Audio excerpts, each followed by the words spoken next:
السلام عليكم. أعوذ بالله من الشيطان الرجيم. بسم الله الرحمن الرحيم والصلاة والسلام على رسولنا محمد سيدنا مدد يا رسول مدد يا سادات أصحاب مدد يا مشايخ الأسطور وعلى شاء الله فاز حسن محمد الحقاني. بسم الله الرحمن الرحيم والذين آمنوا له ورسوله أولئك هم الصديقون والشهداء. Allah Azze ve Celle sadakallahu azim, iman ederler. Allah indinde onların makamları, mertebeleri yüksektir. The station and ranks of those who believe are high in the sight and divine presence of Allah Almighty. Allah'a iman etmeyenler de onlar da bedbahttır. Those who do not believe in Allah Almighty, however, they are unfortunate ones. Onların akıbeti kötüdür. Their ending and outcome is bad. Dünyada yaşarken insanlar doğru yolu bilirler. While living in this world still, people know the right path. Evet, doğru zannettikleri şeyler var, doğru yol var. Kendilerinin kafalarına göre başka yol var. People know about the right path and they know what is right. However, there's also another path which people make up and which, according to their own minds, they consider to be right. Ona giden ya saadete gider ya şakavete değil. And based on which path you take in your life, you will either go to happiness or to misery. Ya cennete gidecek ya cehenneme. And based on which path you take, whether you take the path of Allah Almighty or the path you have made up yourself, you will either end up in happiness or in misery. You will either end up in paradise or in hell. Onun için Allah Azze ve Celle insanlara iki yol göstermiş. Allah Almighty has shown people two paths. Doğru yola gelin diyor. And the Almighty Allah says, come to the right way. Yolla cennetime gelin. Allah Almighty says, come to the path which is the right path. Come to the path which will lead you to my paradise. Huzur yerine gelin. Come to the path which will lead you to the place of peace. Güzelliğe gelin. Come to beauty, Allah Almighty says.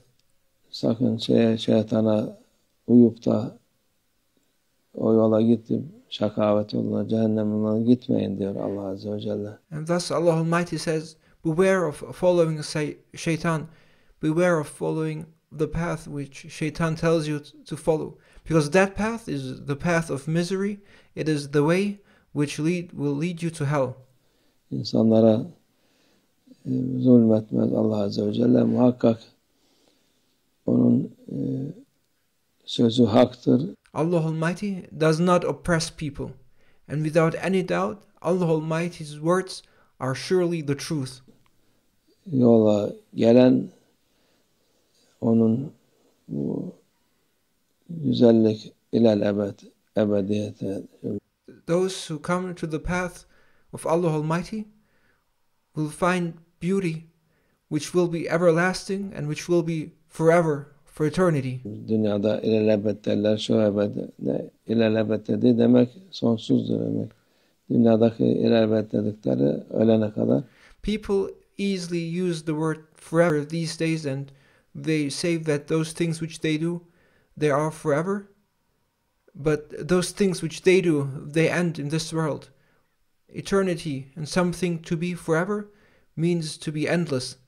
What people understand as forever in this world comes to an end when it reaches its death.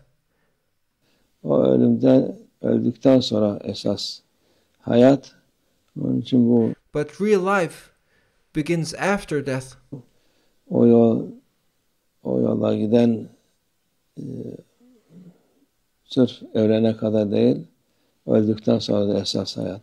So the way of eternity is the way of Allah Almighty, because that way is not just until death, it goes beyond. Için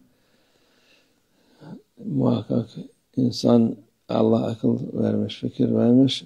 Allah Almighty has given, without any doubt, people intellect and thought. Doğru yolu düşünürse, dinlerse o yoldan çıkmaz. And Allah Almighty has given people sense and reason so that they may realize what is the right way, and so that they may obey and so that they may not deviate from that right path. O yolu takip eder ki sonu selamet olsun. And those who follow that right way, they will find salvation. Dünyada da selamet olur. Huzurlu olur.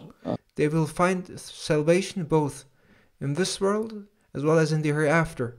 They will be in peace in this world and in the hereafter. Ahirette de saadete kavuşmuş olur. Allah hep They will be at peace in this world and in the hereafter. They will attain happiness. bizi doğru yoldan çıkarmasın. May Allah Almighty make us not go astray from the right way.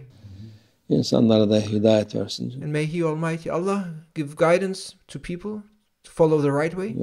Şimdi insanlar demokrasi var diyorlar, bilmem ne var diyor.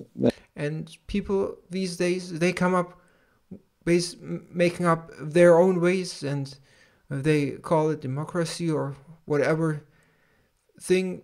They come up with different names. Ben şöyle düşünüyorum, benim fikrim böyle. And if they say people come up with their own ways, and they say, I think this way is the right way, and they say my opinion is like this. Sen fikrin sana kalsın. Let your opinion be yours. Allah Azze ve Celle'nin yolundan git. All that matters is that you should follow the way of Allah Almighty. Allah yardımcımız olsun. May Allah Almighty be our helper. Amin Allah tevfik. El Fatiha.